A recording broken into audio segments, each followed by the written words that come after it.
I never thought I'd share a story like this. My wife, Sarah, was my everything, my partner, my home. But what I heard on a hidden recorder in her car destroyed our marriage. Welcome to my true story of love, betrayal, and a truth that broke my heart. If you've ever wondered about catching a cheating spouse or felt the sting of infidelity, this will hit close to home. Hit that like button, subscribe, and turn on notifications for a shocking twist you won't see coming. Let's get started. I'm David, a regular guy in my mid-30s, working as a project manager, living in a suburban house we bought together. 5 years ago, I married Sarah, the woman I thought I'd grow old with. She was vibrant, funny, an artist who lit up every room. We had dreams of kids, travel, a lifetime of love. I thought we were solid. But looking back, maybe I missed the signs of a cheating wife, signs I didn't want to see. Have you ever ignored a gut feeling about someone you love? Drop a comment below. This story is about the moment I couldn't ignore those signs anymore. It's about placing a recorder in Sarah's car and hearing words that changed everything. If you're here because you suspect infidelity or love true stories of marriage betrayal, you're in the right place. I'll share every detail, the love, the doubts, the heartbreak. Grab a drink, settle in, and let's go back to the beginning, when I thought Sarah and I were forever. Sarah and I met in college, at a small Ohio university. I was a shy engineering student. She was an art major, full of life, sketching in the courtyard with sunlight in her hair. I was hooked from the moment I saw her. After a nervous coffee date, we clicked, talking for hours about dreams and fears. We became inseparable, that couple always laughing, planning a future. I thought I'd found my soulmate. After graduation, we moved into a cramped apartment, making it ours with love and thrift store furniture. I worked as a project manager. Sarah taught art at a local studio. We'd cook dinner, dance in the kitchen, talk about kids someday. In 2018, I proposed on a beach at sunset, her tears mixing with laughter as she said yes. Our wedding was perfect, her in a white dress, me feeling like the luckiest man alive. We vowed forever, and I meant it. We bought a fixer-upper house, adopted a dog named Max, and built a life. I worked long hours, but Sarah's notes in my lunch bag kept me going. "Love you always," she'd write with a doodle. We were happy, or so I thought. But then, things shifted. Sarah started staying late at the studio, claiming extra classes. She'd get texts, smile, and hide her phone.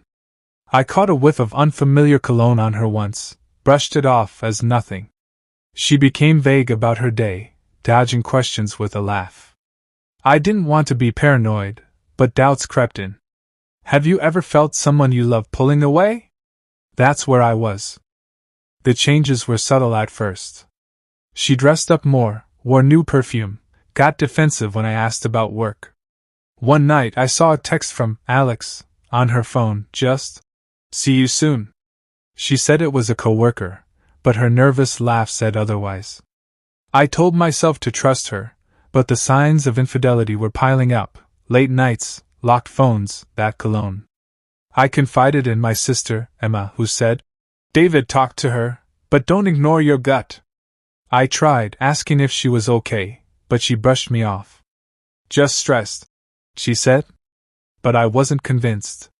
Something was wrong, and I needed to know if my marriage was a lie. By October 2024, the doubts were suffocating. Sarah's late nights were more frequent, her excuses flimsier. One night she said she was out with friends, but came home at 2 a.m., her hair messy, her story vague. "Lost track of time," she said, avoiding my eyes. I called her phone earlier. It went to voicemail. My stomach churned. Was she lying? I asked who she was with, but she waved it off. "Just studio people." I felt like a stranger in my own home. I started watching closely. She was glued to her phone, angling it away when texting. One evening I glimpsed a message from Alex that said, "Miss you." My heart sank. I asked about it, and she laughed. "Just a friend from work." But her eyes darted away. She was dressing differently, tighter clothes, more makeup, even for errands. Receipts in her purse showed coffee shops she never mentioned, times she said she was working. The signs of a cheating spouse were glaring, but I didn't want to believe it. I confided in my friend Mike over beers. "Trust your gut, Dave," he said. "If she's hiding something, find out." His words hit hard. I couldn't keep pretending everything was fine. I searched online. "How to catch a cheating wife," and read about hidden recorders. It felt wrong, but I was desperate. I asked Sarah one last time if something was going on. "You're overthinking," she said, smiling too brightly. That was it. I ordered a voice-activated recorder online, small enough to hide. When it arrived, I held it, my hands shaking. This could save or destroy us. The morning I placed it, Sarah was in the shower. I slipped into the garage, hid the recorder under her car's driver's seat, and taped it secure. My heart raced like I was committing a crime. I went back inside, acting normal, but inside I was torn. If you've ever had to snoop for the truth, you know that guilt and dread. I didn't want to be right, but I had to know if my wife was cheating. 3 days after I hid the recorder in Sarah's car, the weight of not knowing was unbearable. Every moment felt like a countdown to a truth I both craved and dreaded. I couldn't focus at work, my mind replaying every suspicious moment, the late nights, the secretive texts, the faint cologne that wasn't mine. Was my wife cheating? Was our marriage a lie? I had to know. That morning, Sarah left for the studio, her smile as she kissed me goodbye feeling like a mask. I waited until her car pulled out of the driveway, then slipped into the garage. My hands trembled as I reached under the driver's seat, feeling for the small recorder I'd taped there. It was still in place, its tiny weight heavy with answers. I brought it inside, locked myself in my home office, and plugged it into my laptop. The file loaded agonizingly slowly, each second stretching my nerves thinner. If you've ever braced yourself for a truth that could shatter your life, you know that mix of hope and terror. That's where I was, staring at my screen, about to uncover the reality of my cheating wife. The recording started innocently enough. The hum of the car's engine filled my headphones, followed by the click of Sarah's seatbelt and the faint jingle of her keys. She turned on the radio, her favorite pop station crackling to life, and sang along to a catchy tune, her voice bright and carefree. It was the Sarah I loved, the one who used to sing off-key in our kitchen while we cooked dinner. For a moment I relaxed, thinking maybe I'd been wrong, maybe the signs of infidelity were all in my head. The recording captured mundane sounds, the crunch of gravel as she pulled out of the driveway, the soft tap of her fingers on the steering wheel, a muttered curse at a red light. I fast-forwarded through stretches of silence, my heart pounding, hoping for nothing but fearing everything. About 10 minutes in, her phone rang. The ringtone was unfamiliar, a cheerful chime she'd never used before. She answered quickly, her voice shifting to a tone I hadn't heard in months, soft, intimate, almost secretive. "Hey you," she said, a smile in her voice. My stomach twisted. A man's voice replied, deep and warm. "Hey babe. Missed you today?" "Babe?" My blood ran cold.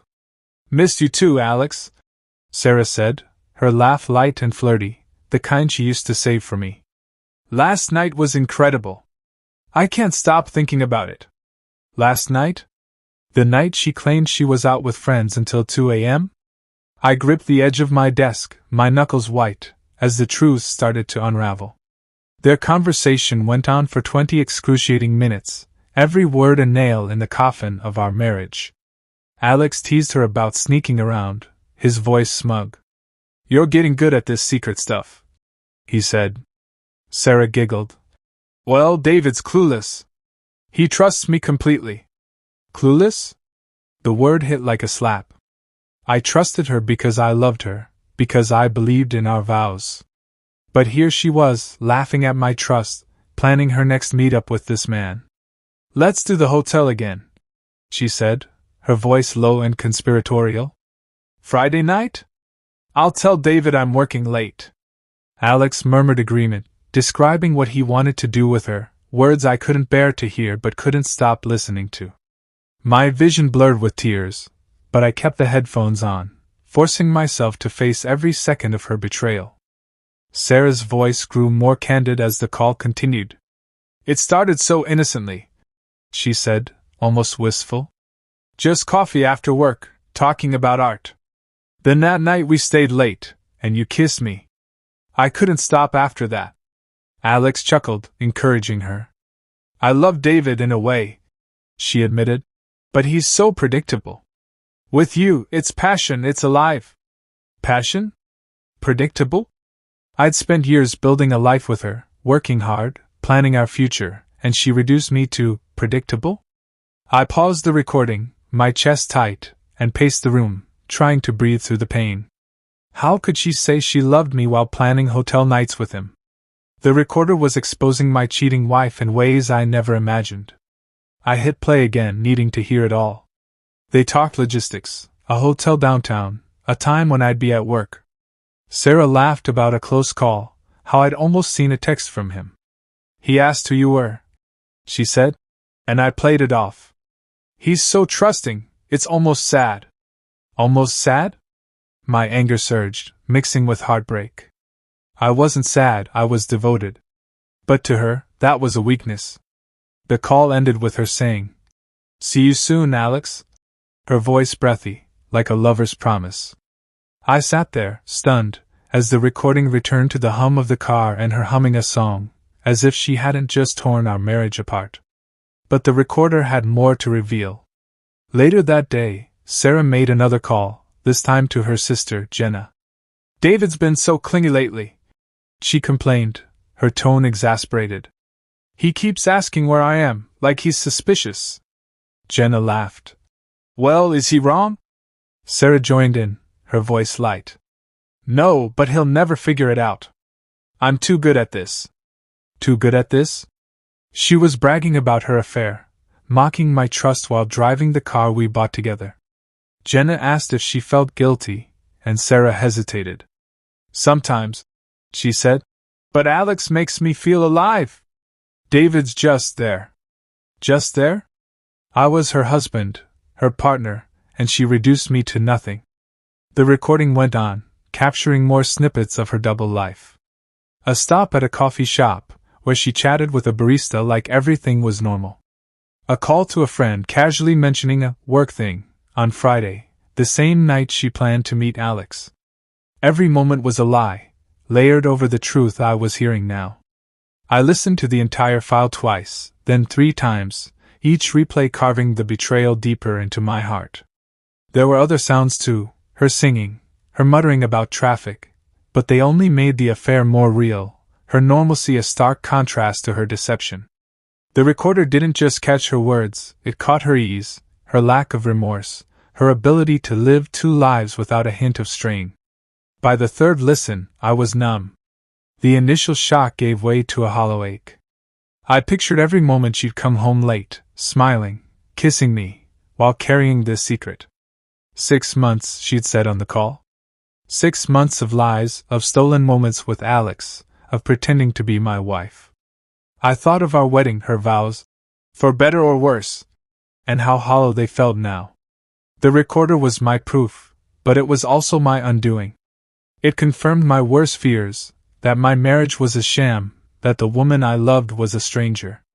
If you've ever caught a cheating spouse on tape, you know the agony, like your heart is breaking in slow motion. I spent hours in that office, replaying fragments, trying to find a flaw, a reason to believe it wasn't true. Maybe it was a misunderstanding, a cruel prank. But the evidence was ironclad. Her voice, his voice, their plans, their laughter. I wrote down details, timestamps, exact words, as if documenting it would make it less real. Hotel Friday, David's clueless, 6 months. Each note was a wound. I thought about every time I'd felt her pull away, every excuse I'd accepted, every night I'd lain awake wondering. The signs of infidelity were there, but I'd ignored them, blinded by love. Now, the truth was undeniable, captured in crystal clear audio. The emotional fallout was overwhelming.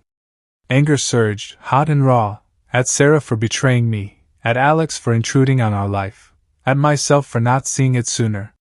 But beneath the anger was grief, a deep, aching loss for the marriage I thought we had.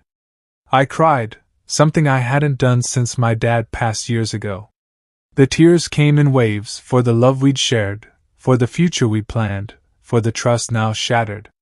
I imagined confronting her, playing the recording, watching her face as her lies crumbled.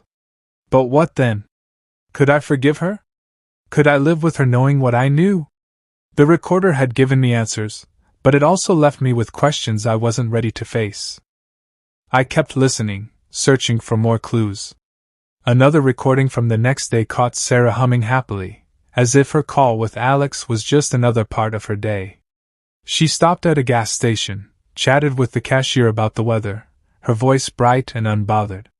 How could she be so calm, carrying this secret? Another call to Alex later that day, shorter but no less damning. "Can't wait for Friday," she whispered, giggling. "Your trouble." He laughed. "The best kind." I wanted to scream, to throw the recorder against the wall, but I kept listening, torturing myself with every word. The betrayal wasn't just the affair, it was her ease, her joy in it, her complete dismissal of me. By the time I stopped listening, it was dark outside. My office felt like a tomb, the silence deafening after hours of her voice. I unplugged the headphones and sat there, staring at the recorder. This tiny device had changed everything. It exposed my cheating wife, confirmed my suspicions, but at a cost. My marriage was over, whether I confronted her or not. The life I'd built with Sarah, the dreams of kids and growing old together, were gone.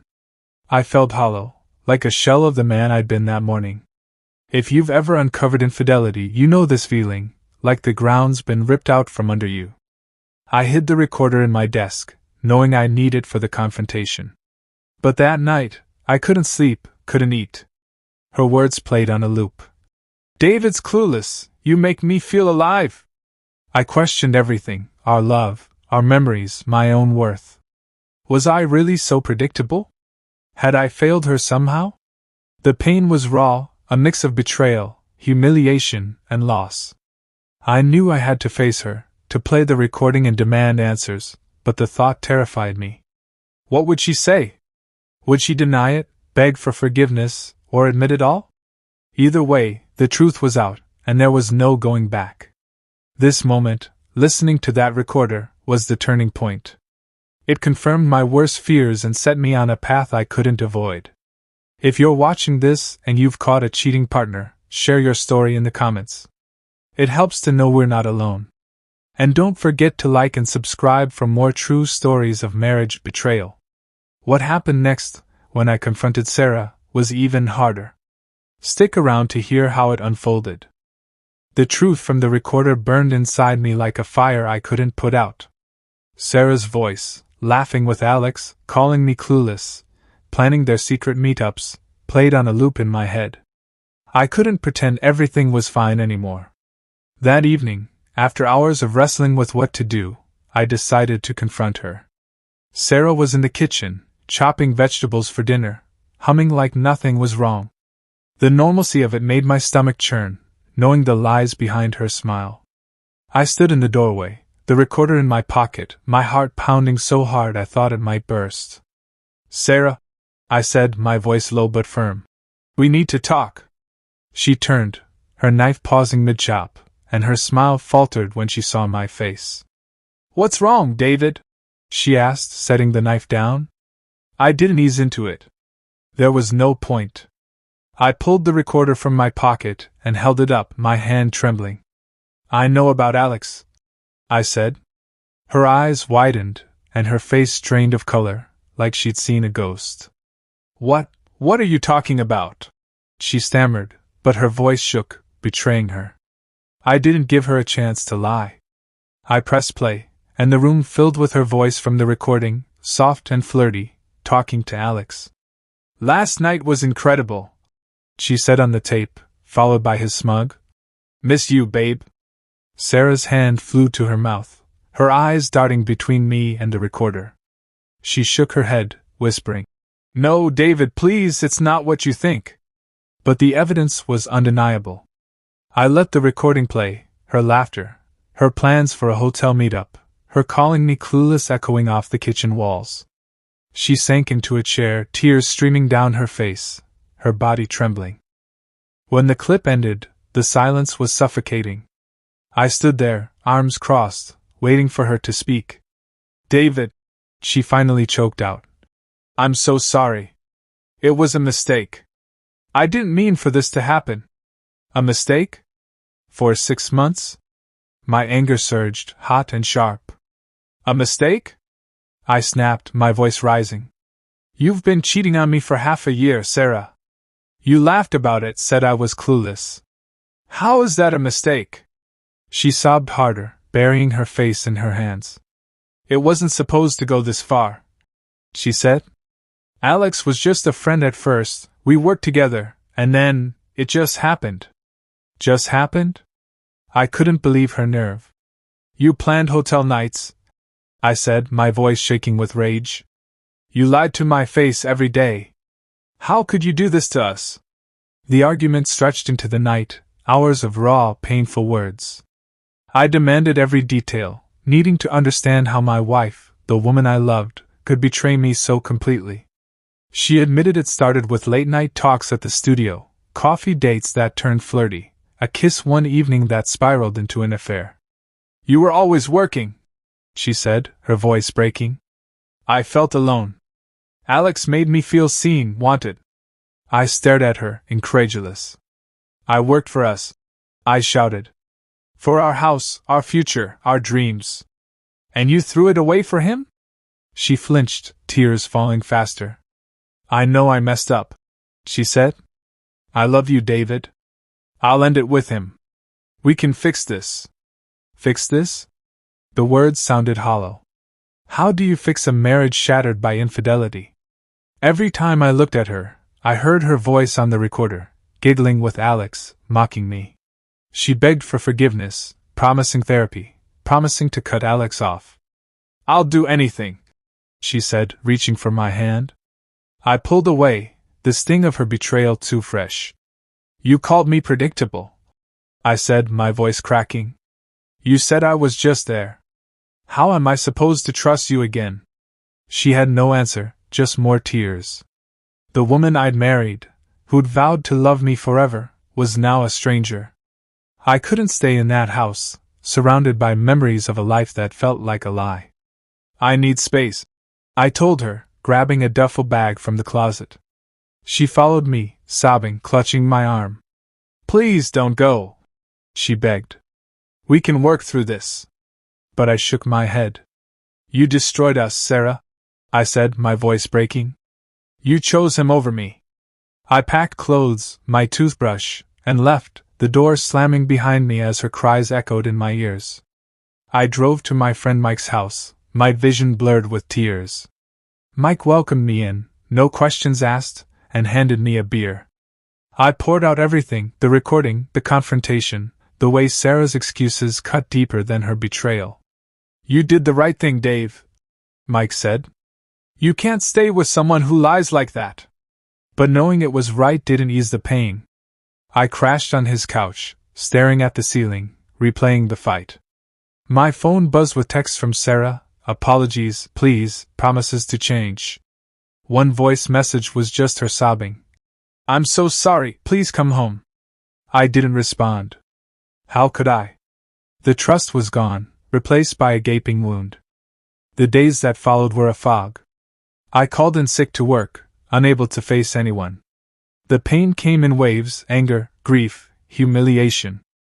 I cried for the first time in years, mourning the life I thought we had, the future we'd planned. I kept the recorder in my desk, listening to it again when doubt crept in, as if I needed to confirm the betrayal wasn't a nightmare. Each time, it hurt just as much, her voice, his voice, their laughter. I questioned everything, our wedding, our late-night talks, the notes she left in my lunch bag. Were they all a facade? Had she ever truly loved me, or was I just a safe choice until someone, exciting, came along? A week later, I agreed to meet Sarah at a coffee shop to talk. She looked exhausted, dark circles under her eyes, her usual spark gone. We sat across from each other, two strangers who'd once been everything. I ended it with Alex, she said quietly. I told him it's over. I want to save us. Her words were earnest, but they couldn't erase the recording. I shook my head. I can't trust you anymore, I said. I want a divorce. The word landed like a bomb. She nodded, tears falling, and we discussed the practicalities, the house, the dog, the bank accounts. Max would stay with her. I couldn't take him with my uncertain future. Walking away from that meeting, I felt a mix of relief and emptiness, like I'd lost a part of myself. The divorce process started quickly. I hired a lawyer, filed the papers, and we began untangling our lives. Sarah didn't fight it, maybe out of guilt. We sold the house, split the proceeds, and divided our belongings. Every step felt like erasing a chapter of my life.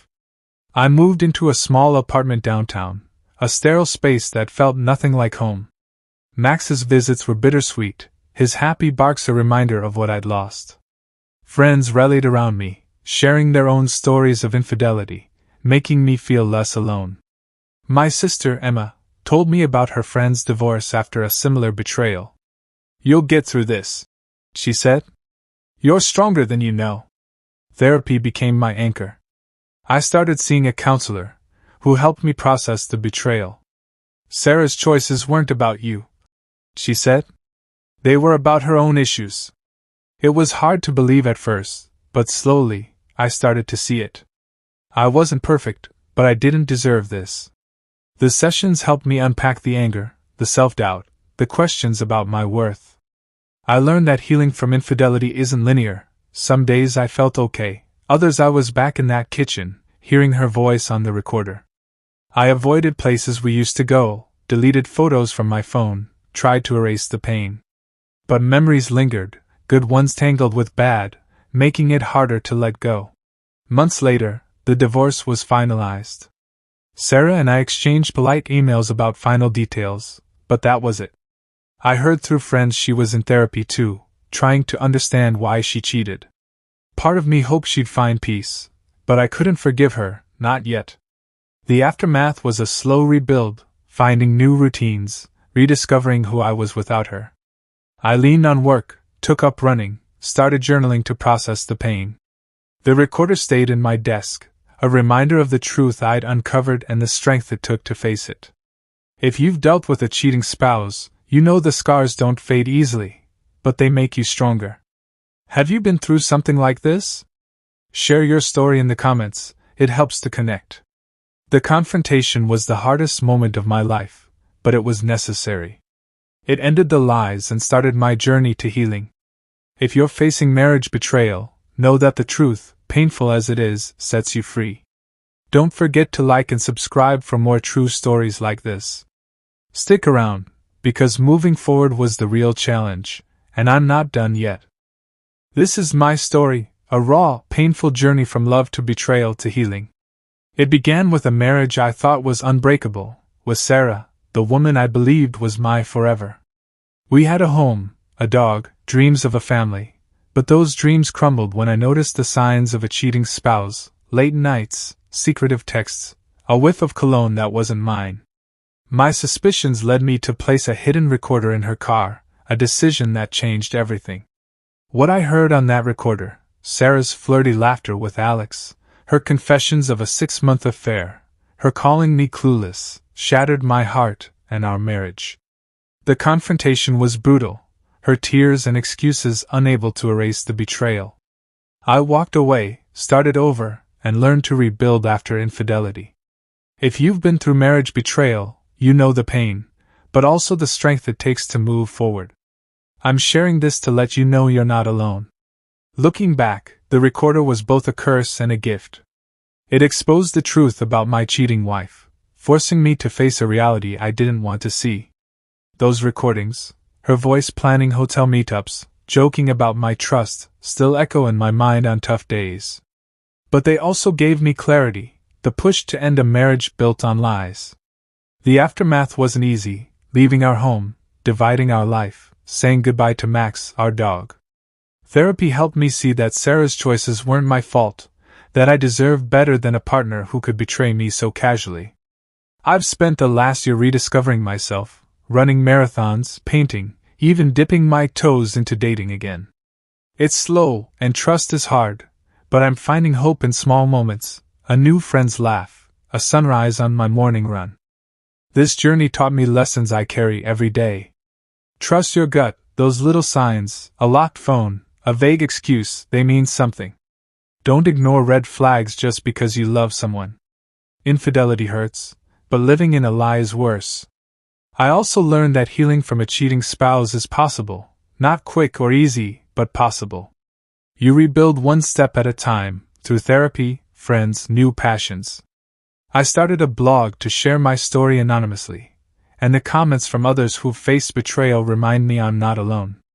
Some days I still feel the sting of Sarah's words, but most days I feel stronger, like I'm carving out a life that's mine again. I don't talk to Sarah much now. Last I heard, she's working on herself, seeing a therapist, trying to understand why she strayed. I hope she finds peace, but I can't carry her guilt anymore. I've set boundaries, focused on my own growth. Divorce was the right choice, though it hurt to let go of the life we planned. If you're watching this and you've caught a cheating partner, or you're wondering how to move on after infidelity, know that you're tougher than you think. The pain of betrayal doesn't define you, your resilience does. Share your story in the comments below. How did you heal from a broken heart? Your words might help someone else feel less alone, and I'd love to read them. This video isn't just about my pain, it's about the truth and what comes after. If my story of catching a cheating wife with a hidden recorder resonated with you, hit that like button, it really helps the channel grow. Subscribe and turn on notifications for more true stories of love, loss, and starting over. I've got another gripping tale coming next week, one about deception and redemption you won't want to miss. Check out my other videos for more on spotting infidelity signs, dealing with marriage betrayal, or rebuilding after divorce. Thank you for listening to my journey, from the moment I placed that recorder to finding hope in a new chapter. Stay strong, trust your instincts, and never settle for less than you deserve. The road after infidelity is long, but it leads somewhere better. For me, it's meant new hobbies, new connections, a new sense of self. I'm not the man I was before the betrayal. I'm stronger, wiser, more careful with my heart. If you're in the thick of heartbreak, keep going. You'll find your way, just like I'm finding mine. Thanks again for being here, and I'll see you in the next video.